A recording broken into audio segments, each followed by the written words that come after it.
today.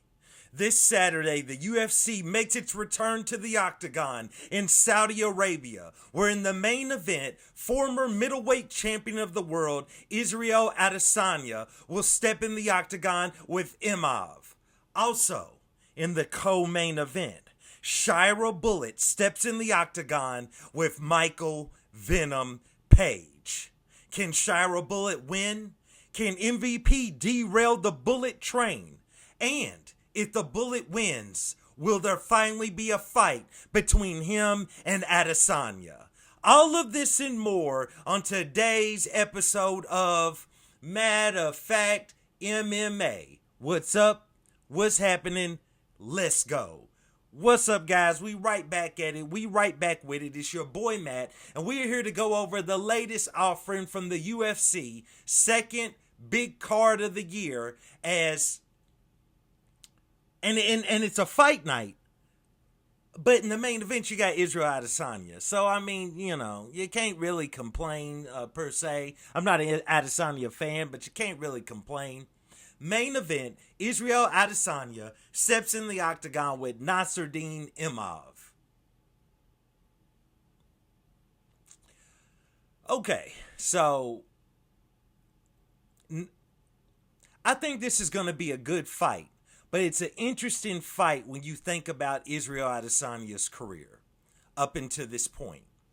Because while Nasruddin is definitely on a winning streak, he's been out there, he's been doing his thing, it just feels like if someone would have told you like 3 years ago that Adesanya was going to be headlining a fight night against Imavov, you would have been like, what type of streak did Imavov go on? You know what I'm saying? Who did he just defeat? Did he run through Dricus, Robert Whittaker, and Sean Strickland all on the same night? No, he didn't. It's just that Israel Adesanya is on a 2-fight losing streak.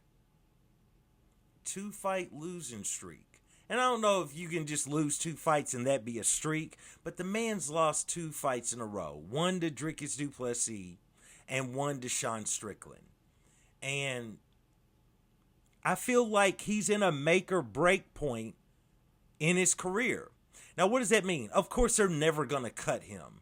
Of course, he could take another loss and his career would be fine. But in a way, would it tarnish his legacy when you lose your championship to a fighter that most people feel like you would never lose to, being Sean Strickland?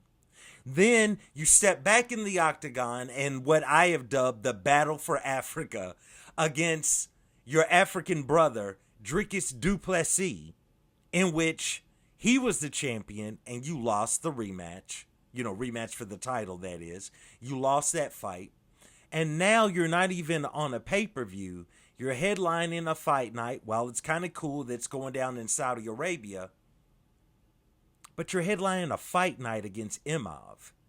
So if you go out there and put on an outstanding show, even if it goes all 5 rounds, but you get Imavov out of there, via decision, okay, that's kind of pushing it, but we'll go with that.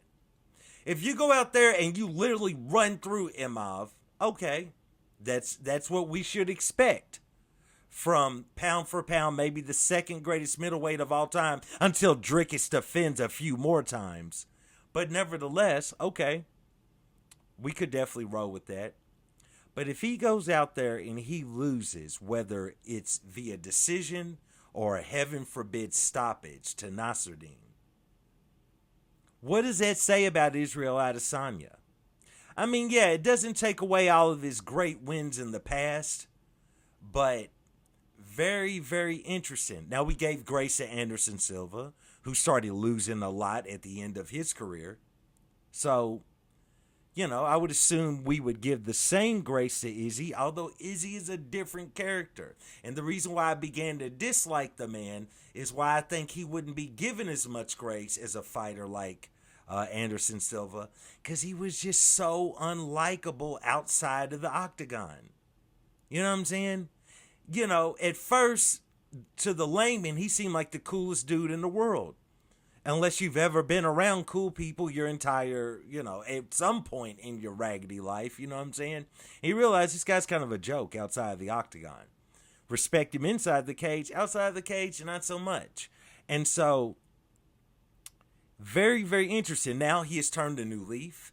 He seems to be a much lighter individual in the sense of not always going off, shooting off at the mouth, saying a lot of wild stuff. Seems to be a lot more tame. Maybe Israel Adesanya finally grew up at the big age of his mid-30s. But still, very interesting point that he is in his career. He's also befriended Robert Whittaker. He is trained with Robert Whittaker. All this footage is on on the internet right now. You can find it all over YouTube. Israel Adesanya, Robert Whittaker, holla at us. You know what I'm saying? But all I'm saying is if he goes out there and he loses to Nasruddin, I don't know if the public will give him the grace that has been given to Anderson Silva, sort of losing at the end of his career.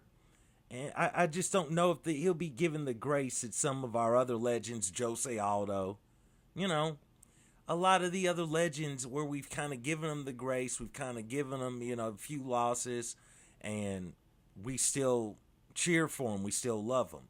We'll see. Nevertheless, I think Israel Adesanya gets the job done. I think he goes out there and, quite honestly, I think he'll be looking to prove a point, and I think he finishes Nasruddin. Not to disparage Nasruddin, not to say he's not a good fighter, but I think Israel Adesanya figures out his stand-up, and I feel like he probably gets him out of there probably about the late third, early fourth round. I think he finishes him simply because he's on a 2-fight losing streak and he has to prove something here. He's got to prove that there's some form, some shade, some trace of that old last style bender, Israel Adesanya, still left in him. I got Israel Adesanya. Let's move on. Let's go to the co-main event where Shira Bullock steps in the octagon with Michael Venom Page. For this one, man, I'm actually going to go along with Michael Venom Page. Now, I've picked against Shira Bullock a couple of times, and he continues to win. But I'm actually going to lean more into... Well, hold on. Now that I think about it, though,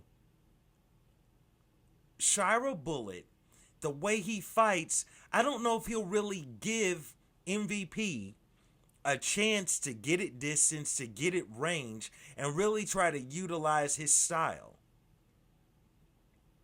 I don't know if he gives Michael Venom Page the chance to be able to move around. This is Michael Venom Page's first fight at middleweight, or at least since being in the UFC.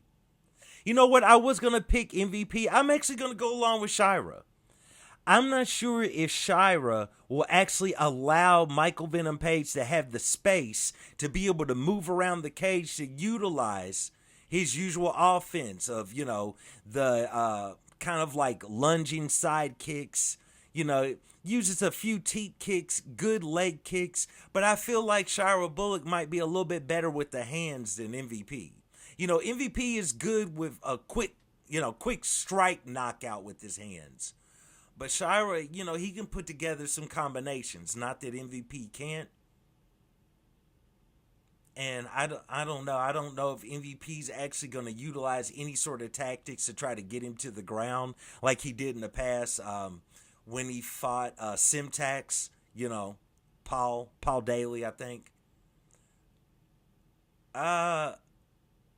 Yeah, I'm going to go along with Shira Bullock to go out there and get the win. I think he beats Michael Venom Page. Let's move on. Sergey Pavlovich stepping in the octagon back against Jairzinho Rozenstruik. Even though Jairzinho was on a winning streak, I think Pavlovich is going out there with a point to prove. I think he knocks out Jairzinho, probably in, I'd say, early second round. I think the first round, I think you'll see Jairzinho dance around, kind of stay away from him, try to play at range. Second round, I think Pavlovich goes out there and knocks him out. So I got Sergey Pavlovich. Saeed Nurmagomedov steps in the octagon with Vinicius Oliveira. even though I liked Oliveira in his last outing in the octagon, I got to go along with Saeed Nurmagomedov. When you look at his career in the UFC, I mean, this man has gotten win after win after win. Now, some of it might have been questionable talent, but he's only got a couple losses on his record, and he's been around for a few years now in the UFC. And Oliveira is still so new to the UFC. While he did look solid in his first fight, you know, I think Saeed can go out there and do his thing against him. I mean, he's got that win against Ricky Simon, but at the same time, I think Saeed Nurmagomedov goes out there and gets the job done. So I got Saeed. Let's see. The Ikram fight has been canceled from what I'm seeing against Andre Muniz, so we ain't got to worry about that. I'm not going to go over all of these fights, just a couple ones I'm looking to see. We have Muhammad Naimov stepping in there with Cayenne Ofli. I got Naimov to go out there and get the win. Even though he's coming off of a loss, I think that dude is solid. I think he gets it done. Just going down the list. Another fight I'm really excited. I think this could be a banger for as long as it lasts. Faraz Zaim stepping in the octagon with Mike Davis. I got Mike Davis. Who knows at this point, since he showed some great submission skill in his last fight. I was going to say by knockout, but who knows? But at the same time, Zaim he's not a joke, bro. This dude is good. French fighter, extremely talented, very technical, likes to methodically take his opponents apart. But even with that, I know he's going to have the range over Mike Davis. I think Mike Davis is special. He packs dynamite in his hands, and now he shows he's got tremendous submissions. I got Mike Davis. Outside of that, only other fight I really wanted to talk about was Yasmin Jazz the Vicious steps in the octagon with Myra Bueno Silva. This should be interesting. I mean, Silva, former title challenger, stepping in there with Jazz the Vicious. Honestly, I'm actually going to go along with Jazz the Vicious. Even though Silva has challenged for the championship, she's coming off a 2-fight losing streak, and I don't know. I don't really know about her, and honestly, even though Jazz the Vicious doesn't have the best gas tank, here recently, I think Silva just hasn't really looked as good. You know, I mean, she just seems to gas out and just tire herself out after the first round or by the end of the first round. So I got to go along with Jazz the Vicious to go out there and get the win. So nevertheless, that is the card coming up this Saturday. It's actually an early card. I believe it begins at 12 here in America, in the United States. And this fight goes down in Saudi Arabia, where in the main event, Israel Adesanya steps in the octagon with Nasruddin Imavov. So we're going to see how this plays out. Nevertheless, I got Izzy to win that fight. That's probably not a shocker there. Anyway, please let me know your picks. Let me know who you got in the main and co-main event. And once again, I do want to thank you guys for joining me for another episode of Matter of Fact MMA. And I'll check you next time. Peace.